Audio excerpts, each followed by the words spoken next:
Les femmes n'ont pas encore leur place dans le journalisme sportif. Non, ça c'est un mythe. En vrai, aujourd'hui, il y a de plus en plus de femmes dans les rédactions et c'est très bien. Je pense qu'elles ont tout à fait leur place et dans cette nouvelle génération, c'est devenu normal. Être journaliste sportif, c'est être obligé de regarder des matchs tout le temps. Non, c'est un mythe. En vrai, tu peux pas suivre tous les matchs. Déjà, la plupart des matchs, ils sont en même temps. Suivre les 5 championnats, faut avoir que ça à faire dans sa vie. Donc, c'est un mythe total. Dans les médias, le buzz passe avant l'analyse. Non, c'est un mythe. Je pense que le buzz, beaucoup de médias le recherchent aujourd'hui parce que ça fait du clic.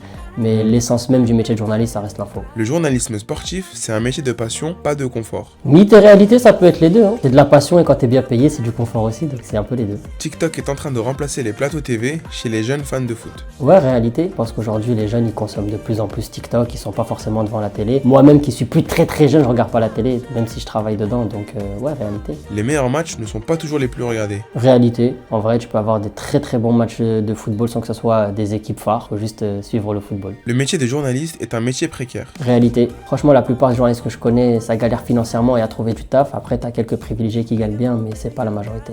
Il n'y a pas de place pour tout le monde. Réalité, c'est un métier qui est très concurrentiel. C'est comme un club de foot. Il y a que 11 joueurs qui sont titulaires. Les journalistes, c'est pareil.